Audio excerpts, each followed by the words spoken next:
अस्सलाम वालेकुम students, literary criticism की एक और लेक्चर के साथ आपके सामने। लिटरेरी क्रिटिसिज्म में हम लोग डिस्कस कर रहे थे पिछली वीडियोस में टी.एस. एलियट के मुख्तलिफ एसेस को।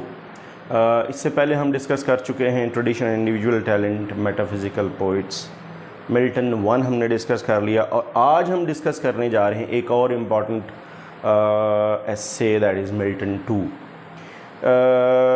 स्टूडेंट्स को ये एसेस थोड़े ड्राई, थोड़े डिफ़िकल्ट लगते हैं।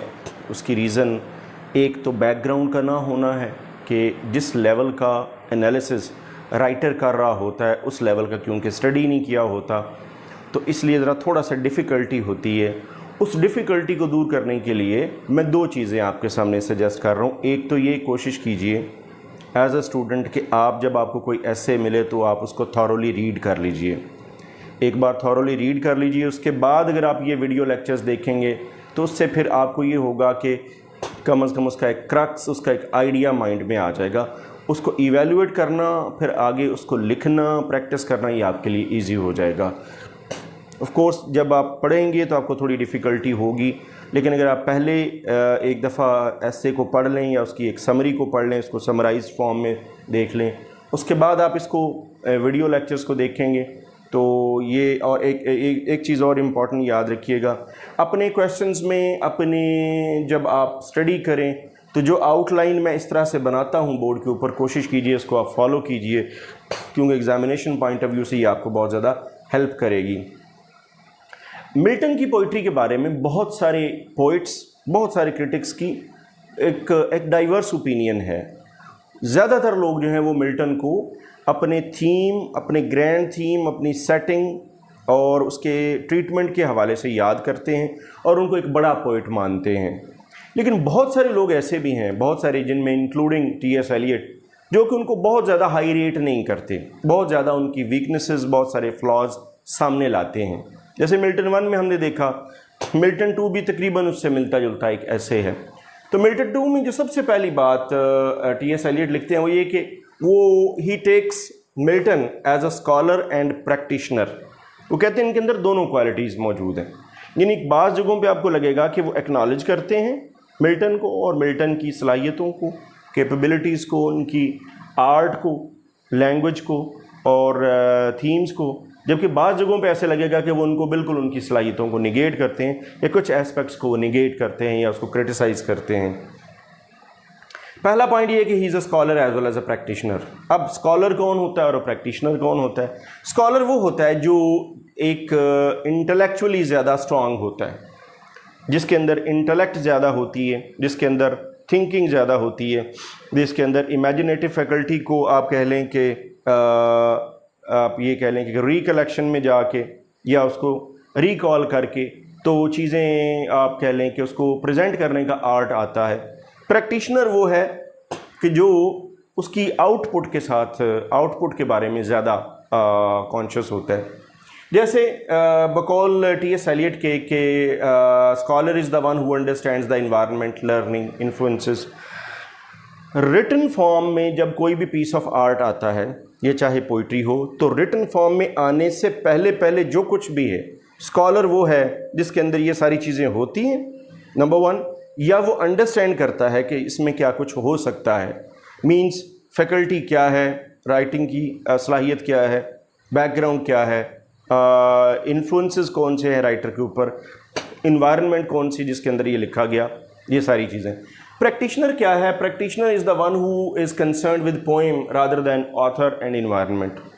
यानी उस वक्त वो प्रैक्टिशनर वो है जो पोएम और पोएम की आगे क्रिटिसिज्म, पोएम के इवैल्यूएशन यानी पोस्ट रिटन फॉर्म के बारे में ज़्यादा कॉन्शियस होता है, दैट इज़ अ प्रैक्टिशनर।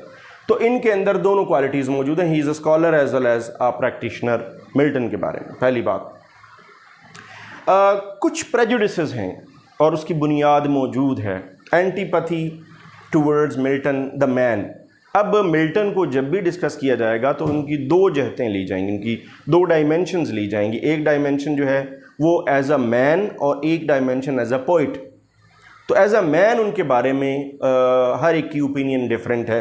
जैसे सैमुअल जॉनसन की लाइफ ऑफ मिल्टन, और वो कहते हैं जी कि इनकी लाइफ के बारे में मुझे थोड़े से जो एतराज़ात हैं, कुछ और लोगों की भी हैं, वो ये हैं कि जैसे विल्सन नाइट की बुक है, इस तरह की और भी बहुत सारे लोग हैं, ड्राइडन की बुक है, तो इन लोगों का एतराज़ ये है कि मिल्टन की जो इंस्पिरेशन है it comes out from some monarchic आप कह लें बैकग्राउंड, यानी इनके जो पॉलिटिकल इन्फ्लुएंसेस हैं उनके ऊपर, या जो उनकी पॉलिटिकल इंस्पिरेशन है उससे वो डिराइव करते हैं मिल्टन अपने आइडियाज़ को। जैसे वो कहते हैं कि एक सैटर्न का जो कैरेक्टर है, सैटर्न के कैरेक्टर के अंदर जो एक डिक्टेटोरियल एक आप कह लें क्वालिटीज़ हैं, तो ये इन्होंने शायद मोनार्की के इन्फ्लुएंस की वजह से लिए हैं। तो बहसीत एक इंसान के, बहसीत एक मैन के, तो मिल्टन की बहुत सारी चीज़ों के ऊपर उनके जो एतराज़ात हैं वो मौजूद हैं, कुछ राइटर्स के इंक्लूडिंग सैमुअल जॉनसन के। अब ये टी.एस. एलियट कुछ मुख्तलिफ जो क्रिटिक्स हैं उनके हवाले दे के बता रहे हैं, जिसमें एक लाइफ ऑफ मिल्टन है।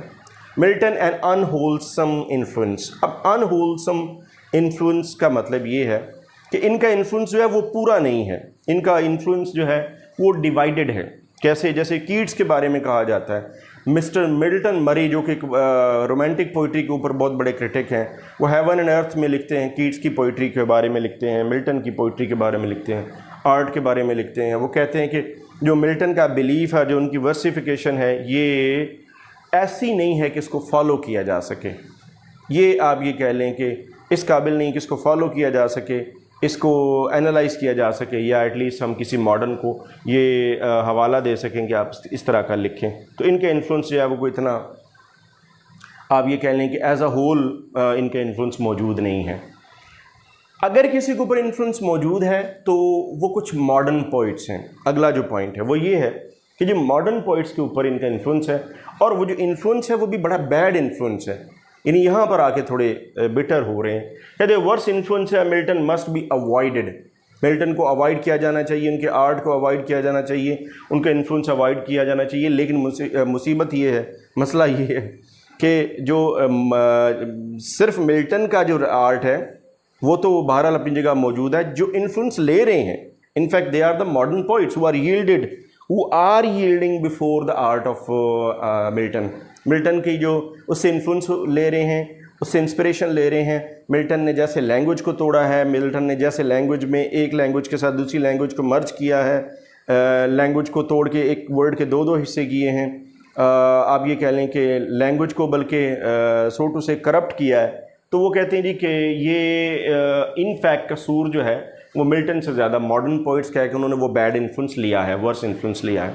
इवन वो कहते हैं कीट्स की जो हाइपीरियन और बाकी जो एपिक्स हैं वो भी मिल्टन को फॉलो करके लिखी गई हैं, यानी कीट्स तक एक ग्रेट पोइट भी नहीं बच सका from the influence of Milton. Milton का एक और पॉइंट भी है जिसके इन्फ्लुएंस की जहाँ बात हो रही, बैड इन्फ्लुएंस। वो कहते हैं जी मेटाफिजिकल पोइट्री के बारे में जो ओपिनियन है मिल्टन की वो भी एक्सेप्टेबल नहीं है, डिसोसिएशन ऑफ सेंसिबिलिटी, इसके बारे में एक पॉइंट उन्होंने ये कहा। Johnson's censure of Milton. अब जॉनसन, सैमुअल जॉनसन का कॉमस एंड सैमसन, ये इसी के ऊपर है, मिल्टन के आर्ट के ऊपर। वो कहते हैं he has got a परवर्स pedantic style है, पेडेंटिक प्रिंसिपल है, ऑकवर्ड जक्सटापोजिशन ऑफ लैंग्वेजेस है। इनका जो स्टाइल है वो क्लासिकल नहीं है बल्कि पर्सनल है, यानी आपको इनको ये नहीं कह सकते कि जो इनका स्टाइल है वो किसी क्लासिकल पोइट से मिलता जुलता है। इनका अपना ही स्टाइल है, अपना ही इनका ट्रीटमेंट है, अपनी ही लैंग्वेज है, अपना ही ईडियम है, अपना ही ईडियोमेटिक स्ट्रक्चर है, अपनी ही वर्सिफिकेशन है। तो ये सब कुछ इनका अपना है जिसका क्लासिकल लैंग्वेज से और स्टाइल से कुछ लेना देना नहीं। The greatest of all eccentrics, no great principle, जैसे पहले बात हुई, इनका ऑर्डिनरी स्पीच है, अंडरस्टैंडिंग इनको इंडिविजुअल्स की नहीं है, कैरेक्टर्स की नहीं है, और ये एक्सेंट्रिक किस्म के जो लोग हैं उनमें से एक पोइट समझा जाता है इनको। मिल्टन की ब्लाइंडनेस की बात पहले भी हो चुकी मिल्टन 1 में, कि मिल्टन का एक ड्रॉबैक जो है, जो कि ऑफ कोर्स उनके अपने कंट्रोल में नहीं है, इट इज़ गिवन और गिफ्टेड बाय गॉड, कि वो कह लें कि वो ब्लाइंड हो गए अपनी एज के अर्ली हिस्से में। तो जो उनकी एक हैंडीकैप है उनका, वो ये है कि वो बहुत सारे विजुअल इमेजेस को अपनी पोइट्री में नहीं ला सके। उनके ऑडियो इमेजेस हैं, आप उनको साउंड के इमेजेस में तो डाल सकते हैं, एनालाइज कर सकते हैं उनके इमेजेस को, लेकिन उनको as a visual images analyse नहीं कर सकते। मिल्टन्स वर्सिफिकेशन, इसमें इनकी राइम स्कीम, इनका ईडियम, इनका आप कह लें स्ट्रक्चर, इनका इनका सेंटेंस, इनका मीटर, इन चीज़ों को बहुत ज़्यादा डिस्कस किया गया और क्रिटिसाइज़ किया गया है। वर्सिफिकेशन में भी ये बताया गया कि इन्होंने कोई जो क्लासिकल स्टाइल है उसको फॉलो नहीं किया। अगर इन्होंने कोई क्लासिकल स्टाइल फॉलो किया भी है तो वो सिर्फ और सिर्फ थीम की हद तक है, थीम की हद तक है या कैरेक्टर्स की हद तक। इनकी एडियोमेटिक स्ट्रक्चर, इनकी लाइन, इनको बार बार टी.एस. एलियट और बाकी राइटर्स पिछले तमाम अपनी बुक्स में, एनालिसिस में, जो क्रिटिकल बुक्स इनके ऊपर लिखी उसमें इनको कंपेयर करने की कोशिश करते रहे शेक्सपियर के साथ। बट शेक्सपियर की अपनी लैंग्वेज थी, उसमें इनोवेशन थी, उसमें फ्लेक्सिबिलिटी थी, उसमें आप कह लें कि एक ऐसा नयापन था और वो एक्सेप्टेंस थी उसकी क्रिटिक्स में। लेकिन ऐसी कोई भी चीज़ आपको मिल्टन में नहीं मिलेगी। मिल्टन का अपना स्टाइल है, ऑकवर्ड है, जक्सटापोजिशन ऑफ डिफरेंट लैंग्वेजेस है, कंबाइनिंग और मर्जिंग ऑफ डिफरेंट लैंग्वेजेस है, जिसकी वजह, और फिर इसमें लैटिन और दूसरे रेफरेंसेस मौजूद हैं, लेकिन रेफरेंसेस से ज़्यादा उनकी जो वर्सिफिकेशन है वो काबिल एतराज़ है। So this was all about Milton's T.S.. Eliot's ऐसे मिल्टन 2। मिल्टन 2 को मैंने कुछ बड़ा ब्रीफली उनके जो चंद एक थोड़े आप बड़े कह सकते हैं कि लेंथी पॉइंट्स हैं, उनको मैंने ज़रा आसान अल्फाज में सम अप करने की कोशिश की। आई होप आपको इसकी समझ आई होगी। अपने कमेंट्स ज़रूर दीजिएगा। इस वीडियो में सिर्फ इतना ही। Thanks for watching.